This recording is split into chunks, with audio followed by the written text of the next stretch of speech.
எடப்பாடி பழனிசாமி சுற்றுப்பயணத்திலெல்லாம் அவர் பேசுவது என்னன்னா, அதிமுக தனி பெரும்பான்மையோடு ஆட்சி அமைக்கும். ஆனால் அமித்ஷா தொடர்ச்சியாக என்டிஏ கூட்டணி தான் வந்து ஆட்சி அமைக்கும்.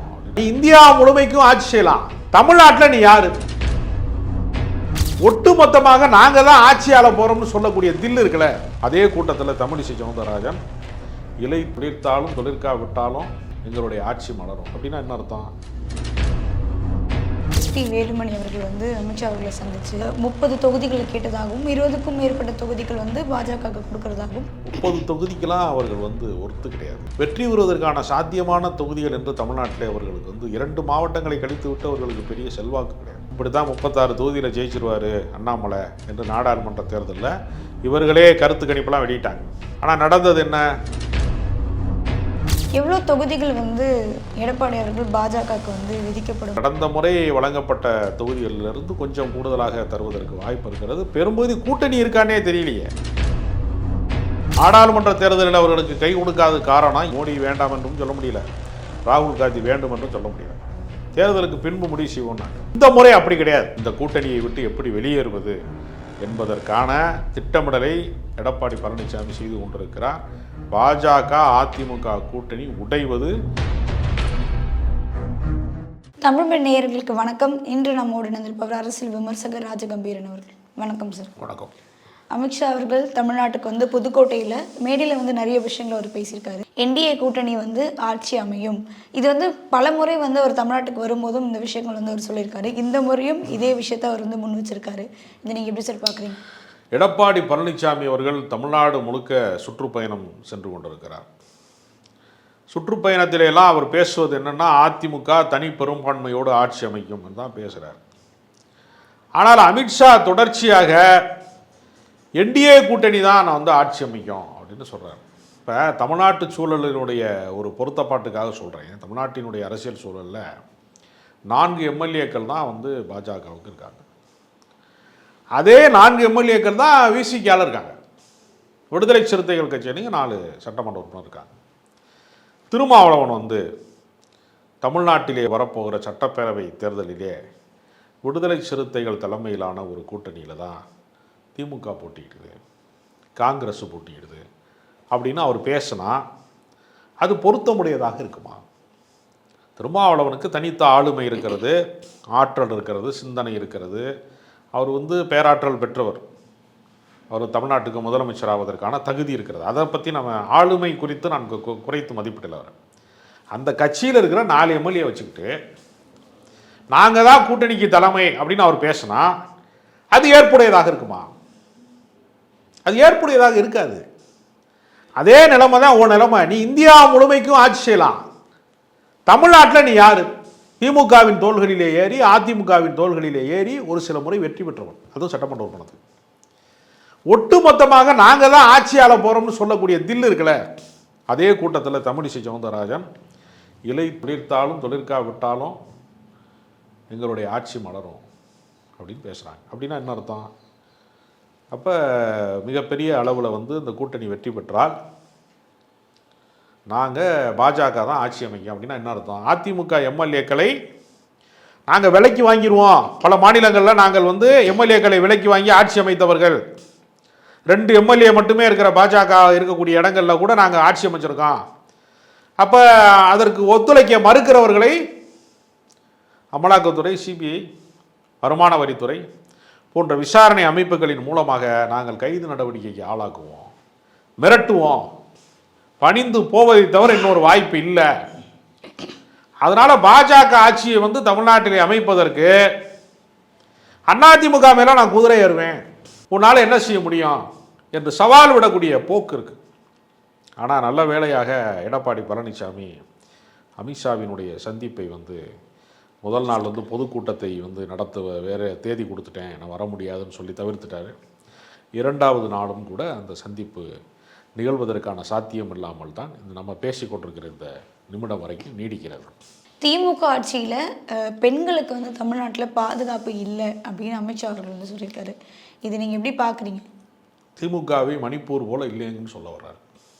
மணிப்பூரில் வந்து எவ்வளவு தேவாலயங்களை உடைத்தார்கள், எத்தனை மெய்த்தி இன மக்களுக்கும் குக்கி இன மக்களுக்குமான கலவரத்தை அவர்கள் எப்படி உருவாக்கினார்கள், பெண்களை நிர்வாணப்படுத்தி ஊர்வலமாக அழைத்து சென்றார்கள்.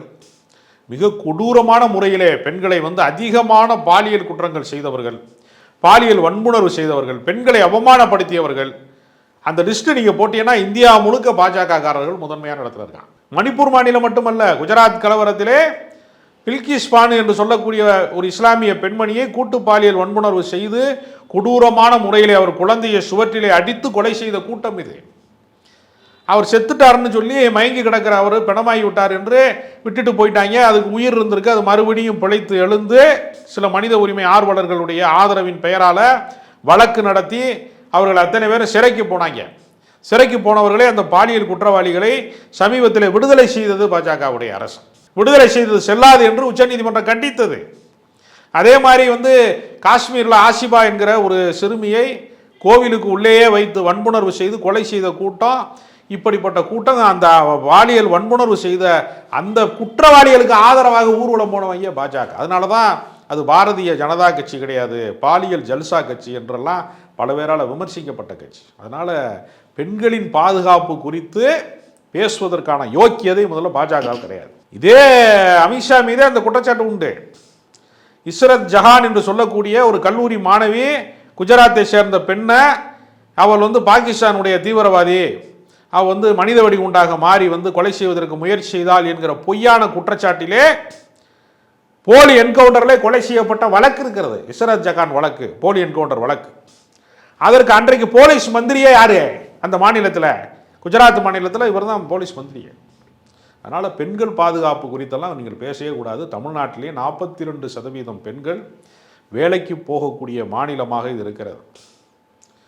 பல அரசாங்கமே பார்த்தீங்கன்னா தோழியர் விடுதி என்று சொல்லி அரசாங்கமே வெறும் 2000 ரூபாய்க்கு ஹாஸ்டல் கொடுக்குறாங்க பெண்களுக்கு. அதிகமான பெண்கள் கிராமப்புறங்களிலே இருந்து, மிகவும் பின்தங்கி இடங்களிலே இருந்து, மாநகரங்களிலே தனியாக வீடு எடுத்து தங்கி வேலைக்கு போகிறாங்க பல பெண்கள். எனக்கு தெரிந்து பல பேர் புதுக்கோட்டை, காரைக்குடி, திருச்சி, திருநெல்வேலி, கன்னியாகுமரி மாதிரி பல ஊர்களில் இருந்து வரக்கூடிய பெண்கள் தமிழ்நாட்டில் குறிப்பாக தலைநகர் சென்னை போன்ற ஊர்களிலே முக்கியமான இடங்களிலே பணிபுரிகிறார்கள். ஐடி ஊழியர்களாக இருக்காங்க, பல பொறுப்புகளிலே இருக்கிறாங்க. அதனால் எதையாவது வாய்க்கு வந்ததை உளர்றதுன்னு ஒன்று இருக்குல்ல, அதைத்தான் அவர் செய்துட்டு போகிறார். அவர் வட மாநிலங்களில் அவர்கள் சுட்ட வடைகளை எல்லாம் பெறுவதற்கு ஆட்கள் உண்டு.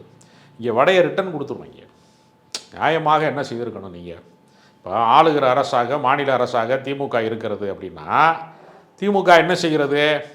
நலத்திட்டங்களின் வழியாக பெண்களுக்கு மகளிர் உரிமை தொகை கொடுக்கிறது, விடியல் பேருந்து திட்டத்தின் வழியாக பெண்களுக்கு இலவச பயணத்திற்கு ஏற்பாடு செய்து கொடுத்திருக்கிறது, நான் முதல்வன் திட்டத்தை வலியுறுத்தி இருக்கிறது, புதுமை பெண் திட்டத்தை அறிமுகப்படுத்தி இருக்கிறது. இப்பொழுது பொங்கலுக்கு 3000 ரூபா பரிசு, பொங்கல் பரிசு கொடுக்குறாங்க. அதுபோக பல கரும்பு மற்ற இதெல்லாம் சேர்த்து கொடுக்குறாங்க, அரிசி இதெல்லாம் கொடுக்குறாங்க. அதே மாதிரி இப்போ ஓய்வூதியத்தை நீண்ட நாள் கோரிக்கையாக 23 ஆண்டு காலம் போராடியதை பெற்றுத்தர்றாங்க. இப்படி கோரிக்கைகளை நிறைவேற்றுவதன் மூலமாக வாக்காளர்களை தன்மையப்படுத்துகிறார்கள் திமுக. அப்படின்னா நீ என்ன செய்யணும்? 11 ஆண்டு காலமாக மத்திய அரசாங்கத்தில் பாஜக தானே இருக்குது. நான் எய்ம்ஸ் மருத்துவமனையை திறந்து வைக்க வருகிறேன், வெள்ள நிவாரணம் கொடுப்பதற்கு வருகிறேன், மெட்ரோ பணிகளுக்கான நிதியை கொடுத்துட்டேன், நான் திறப்பு விழாவுக்கு வர்றேன் என்று நலத்திட்டங்களின் வழியாக தமிழ்நாட்டுக்கு நான் இவ்வளவு விஷயங்களை செஞ்சுருக்கோம் நாங்கள் பாஜக, எங்களுக்கு ஓட்டு போடுங்கன்னா மக்கள் ஓட்டு போடுவாங்க. நீ தமிழ்நாட்டுக்கு மெட்ரோவை கொண்டு வாடான்னா மதுரைக்கு, கலவரத்துக்கு ஆளை கூட்டிகிட்டு வந்தேன்னா எப்படி ஓட்டு போடுவேன்? நானே வேலை கிடைக்காம இருக்கேன், நானே சோத்துக்கொலி இல்லாமல் இருக்கேன், நானே வாடகை கொடுக்க முடியாமல் இருக்கேன், நானே எதிர்காலம் என்னென்னு தெரியாமல் இருக்கேன், படித்த இளைஞர்கள் வேலை வாய்ப்பு இல்லை, வேலை வாய்ப்பு இல்லைன்னா அவனுக்கு திருமணம் ஆகாது, திருமணம் ஆகலைனாலும் அவனுக்கு தாய் தகப்பன் இருக்கான், அவங்களுக்கு சாப்பாடு போடணும், கஞ்சி ஊற்றணும் என்று அவன் வாழ்வாதார போராட்டத்திற்கு இந்தியா முழுக்க இருக்கக்கூடிய இளைஞர்களில் 80% பேர் வேலை வெட்டி இல்லாமல் இருக்கான். 45 கோடி பேர் இந்த நாட்டில் அடுத்து என்ன செய்யணும்னு தெரியாமல் இருக்கான். அவனுக்கு வேலை வாய்ப்பை உண்டாக்கி கொடுங்கடான்னா திருப்பரங்குன்றத்தை அயோத்தியா மாற்றுவோம். மாற்றி என்ன பண்ண போகிற? அடிச்சுக்கிட்டு ஜாகிறதா? இந்துக்களை முஸ்லீம்களை ரத்தம் குடிச்சு ஜாகிறதா? ஒருத்தன் அடிச்சுக்கிட்டு மல்லு கட்டிக்கிட்டு மண்டையை உடச்சிக்கிட்டு கிடக்கிறதா?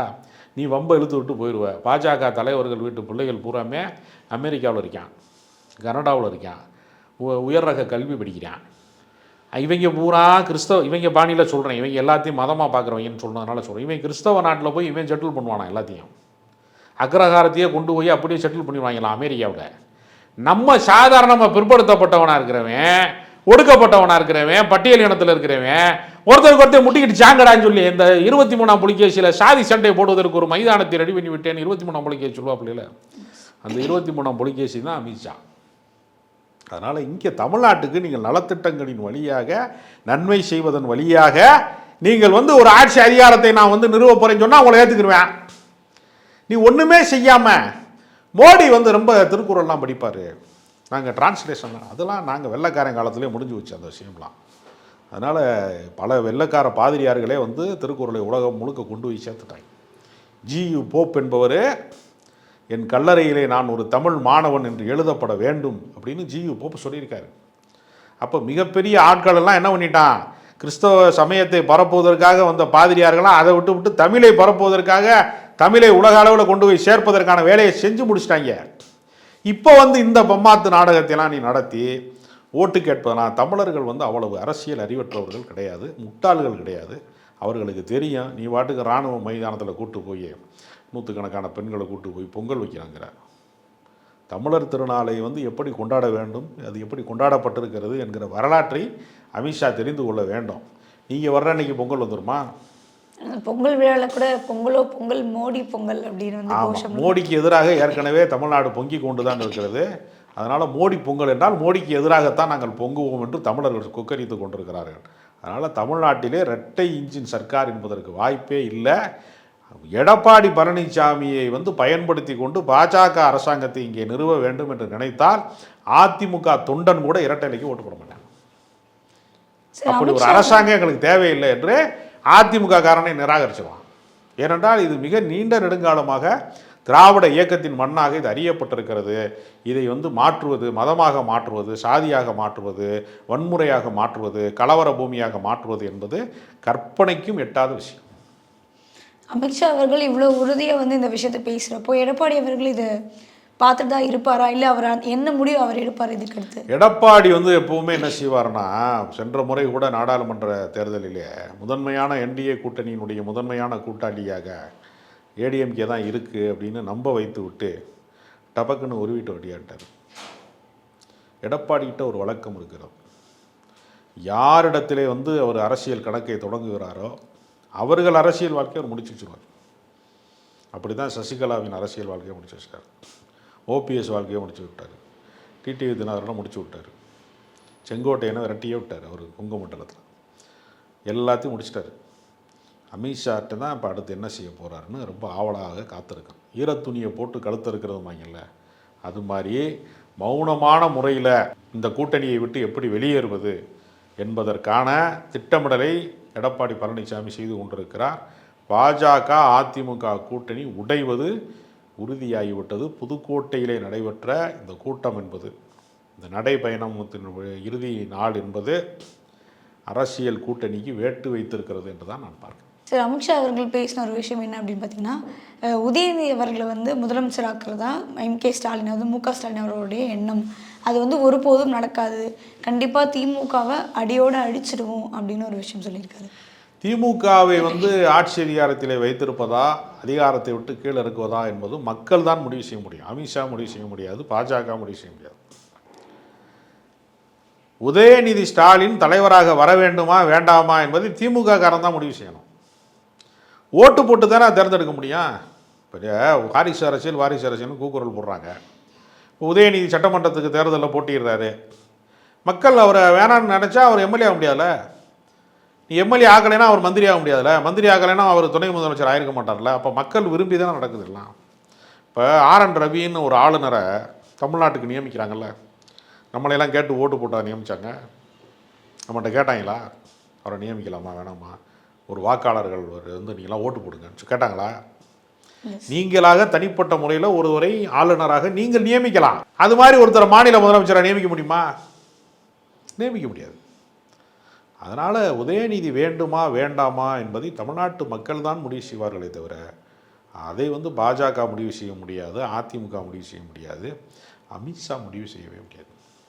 திமுக ஆட்சியில் ஊழல் நிரம்பி இருக்குது. அதாவது நயினா நாகேந்திரன் அவர்களும் இதற்கு முன்னாடி சொல்லியிருந்தாங்க, திமுகனுடைய அமைச்சர்கள் பட்டியல் தயாராக இருக்குது, பொங்கலுக்கு அப்புறம் நிறைய விஷயங்கள் நடக்கும்ன்ற மாதிரி அவர் சொல்லியிருந்தார். இப்போது அமித்ஷா அவர்கள் சொன்ன ஒரு விஷயமும் நீங்கள் எப்படி பார்க்குறீங்க சார்? உங்களுக்கு பின்னாடி யாரையாவது கைது செய்தால், அரசியல் ரீதியாக பழிவாங்குவதற்கான நடவடிக்கை எடுத்தால், அதன் மூலமாக திமுக சிதைந்து விடும், அது மூலமாக திமுக பின்னடைவை அடைந்து விடும்னு இவங்க சொல்கிறாங்கல்ல. இப்போ நான் கேட்குறேன், ஜெயலலிதா அவர்கள் எத்தனையோ முறை சிறைக்கு சென்றிருக்கிறாங்க. மக்கள் போராட்டத்துக்காக இல்லை, வருமானத்துக்கு அதிகமாக சொத்து சேர்த்த வழக்கில் பதவி இழந்திருக்கிறாங்க, கோர்ட்டில் தண்டிக்கப்பட்டிருக்காங்க. அவர்கள் மீது பல வழக்கு நடந்திருந்தது. அந்த வழக்கு நடந்த போதெல்லாம் மறுபடியும் அவர்கள் தேர்தலில் நின்றபோது வென்றார்களா தோற்றார்களா? மறுபடியும் வெற்றி பெற்றாங்க. அதனால் ஊழல் வழக்கு என்பதை மட்டுமே வைத்து கொண்டு ஒரு அரசியல் தலைமையை வீழ்த்த முடியும் நினைக்கிற கணக்கு வட மாநிலங்களிலே படித்திருக்கலாம். அது இங்கே நடக்காது. தேனை எடுத்தவன் புறங்கையை நக்காமல் இருப்பானான்னு கிராமத்தில் பழமொழி உண்டு. அதிகார மையத்தில் இருக்கிறவர்கள் செய்யக்கூடிய தவறு என்பதை எப்படி புரிந்து கொள்ள வேண்டும் என்பதற்கு இங்கே இருக்கக்கூடிய அரசியலில் ஏற்கனவே மக்களுக்கு ஒரு புரிதல் இருக்கிறது. அதனால் அது ஒன்று மட்டுமே வைத்து கொண்டு அரசியலில் வெற்றி தோல்வி நடக்குங்கிறது நடைமுறை சாத்தியத்துக்கு அப்பாற்பட்டது. ஏனென்றால் எல்லா கட்சியிலையுமே கோடீஸ்வரர்கள் தான் வேட்பாளராக நிறுத்தப்படுறான். இவர் சொல்கிறார் 20% கமிஷன் வாங்குறாங்கன்னா அதற்கு ஆதாரத்தை வெளியிட வேண்டியதுனா நீங்கள் ஆளுங்கட்சியாக இருக்கீங்க, நீங்கள் அதை நீங்கள் நிரூபிக்க வேண்டியதுனா. நீங்கள் ஏவினால் எந்த அமலாக்கத்துறையிலேருந்து வருமான வரித்துறையிலேருந்து எல்லா ஏவல் துறையும் உங்கள் கண்ட்ரோலில் தானே இருக்குது. அதை மட்டுமே வைத்துக்கொண்டு அரசியல் செய்ய முடியாது. அதனால் அமித்ஷா கடைசியாக ஏவுகிற ஆயுதமாக இந்த ஊழல் குற்றச்சாட்டை சொல்கிறாங்க. அது தமிழ்நாட்டை பொறுத்தவரையில் அது ஒருபோதும் பலிக்காது. சார், முன்னாள் அமைச்சர் எஸ்பி வேலுமணி அவர்கள் அமித்ஷா அவர்களை சந்தித்து தொகுதி வாரியான நிறைய விஷயங்கள் டிஸ்கஸ் பண்ணியிருக்காங்க. அதாவது 30 தொகுதிகளை கேட்டதாகவும் 20க்கும் மேற்பட்ட தொகுதிகள் பாஜகவுக்கு கொடுக்கறதாகவும் சில செய்திகள் வெளியாகியிருக்கு. இதை நீங்கள் எப்படி பார்க்குறீங்க? 30 தொகுதிக்கெல்லாம் அவர்கள் ஒர்த்து கிடையாது. வெற்றி பெறுவதற்கான சாத்தியமான தொகுதிகள் என்று தமிழ்நாட்டிலே அவர்களுக்கு 2 மாவட்டங்களை கழித்து விட்டு அவர்களுக்கு பெரிய செல்வாக்கு கிடையாது. கோயம்புத்தூரில் 98 காலகட்டங்களிலே குண்டுவெடிப்பு நடந்தபோது அதனுடைய எதிர் விளைவாக பாஜக வளர்த்து, அதே போல் கன்னியாகுமரி மாவட்டத்திலே அங்கே இருக்கக்கூடிய நாடார்கள்லாம் பெரும்போது கிறிஸ்தவர்களாக மாறிட்டாங்கங்கிறதுலையும், மண்டைக்காடு கலவரம் என்று மீனவர்களுக்கும் கிறிஸ்தவ மீனவர்களுக்கும் இந்து மீனவர்களுக்குமான சண்டையை மூட்டி விட்டதுலையும், 2 கலவரங்களின் வழியாக, கோவை கலவரத்தின் வழியாக, இன்னொன்று மண்டைக்காடு கலவரத்தின் வழியாக, 2 கலவரங்களின் வழியாக 2 மாவட்டங்களிலே கால் பதித்திருக்கிறது பாஜக. அதனால தான் மதுரைக்குள்ளே கலவரம் செய்வதற்கு முயற்சி செய்கிறாங்க. கலவரம் நிகழாத இடங்களிலே பாஜக வராது. அதனால தான் அவங்க ஆளுகிற மாநிலமாக இருந்தால் கூட கலவரத்தை அவர்கள் கைவிட மாட்டாங்க. குஜராத் கலவரம், மணிப்பூர் கலவரம், ஏதாவது ஒரு கலவரம் இருக்க வேண்டும். நிலவரம் சரியாக இருந்தால் அவர்களுக்கு அரசியல் கிடையாது. கலவரம் இருந்தால்தான் அவர்களுக்கு அரசியல். அதனால் தமிழ்நாட்டிலே அவர்களுக்கு வேர்பதிப்பதற்கு அவர்கள் சித்தாந்தமே அவர்களுக்கு எதிராக இருக்கிறது. அது சாத்தியமே இல்லை. இப்படி தான் 36 தொகுதியில் ஜெயிச்சிருவார் அண்ணாமலை என்று நாடாளுமன்ற தேர்தலில் இவர்களே கருத்து கணிப்பெல்லாம் வெளியிட்டாங்க. ஆனால் நடந்தது என்ன? அண்ணாமலை கூட ஜெயிக்கலை. அதனால் இந்த பில்டப்லாம் தமிழ்நாட்டில் பாச்சா படிக்காது. எவ்வளோ தொகுதிகள் எடப்பாடி அவர்கள் பாஜகவுக்கு விதிக்கப்படும் அப்படின்னு நினைக்கிறீங்க? அவர் மிக குறைந்த தொகுதிகள், கடந்த முறை வழங்கப்பட்ட தொகுதிகளிலிருந்து கொஞ்சம் கூடுதலாக தருவதற்கு வாய்ப்பு இருக்கிறது. பெரும்பகுதி கூட்டணி இருக்கானே தெரியலையே. நீங்கள் தொகுதி வரைக்கும் வந்துட்டீங்க, கூட்டணி நீடிக்குமா என்பதே சந்தேகத்துக்குரியதாக மாறிக்கொண்டிருக்கிறது. அதனால் பாஜகவிற்கு அவர்கள் கூடுதல் தொகுதிலாம் தர மறுப்பார்கள். ஏன்னால் அதிமுக தங்களுடைய கட்டுப்பாட்டிலே தான் கட்சி இருக்க வேண்டும் என்று நினைப்பார்களே தவிர அவர்களுக்கு கூடுதலான வெற்றியை அவர்கள் ஒருபோதும் தரமாட்டார்கள். அதனால் கூட்டணி நீடிக்குமா என்பது சந்தேகமாக இருக்கிற பட்சத்தில் கடந்த முறை என்ன வழங்கினார்களோ அதே தான் வழங்குவாங்க. கூடுதலாக தொகுதி வழங்குவதற்கு சாத்தியங்கள் குறையும். ஏன்னா பொங்கலுக்கு முன்னாடி இந்த தொகுதி வாரியான விஷயங்களை வெளியிடணும் அப்படின்னு அமித்ஷா அவர்கள் முன் வச்சிருக்காரு. ஸோ நீங்கள் கூட்டணியே இருக்காது அப்படின்னு மாதிரியும் நீங்கள் சொல்கிறீங்க. இல்லை, கூட்டணி உடைவதற்கான ஒரு வாய்ப்பு உருவாகிவிட்டது. ஏன்னா அதிமுகவை பொறுத்தவரையில் பாஜக அல்லாத கூட்டணி தான் அவங்களுக்கு சாதகமாக இருக்கும். நாடாளுமன்ற தேர்தலில் அவர்களுக்கு கை கொடுக்காத காரணம் யார் பிரதமர் என்பதற்கான தேர்தல் என்பதனால அவர்களால் யார் பிரதமராக வர வேண்டும் என்று சொல்ல முடியல. மோடி வேண்டாம் என்றும் சொல்ல முடியல, ராகுல் காந்தி வேண்டும் என்றும் சொல்ல முடியல. தேர்தலுக்கு பின்பு முடிவு செய்வோம்னாங்க. இந்த முறை அப்படி கிடையாது.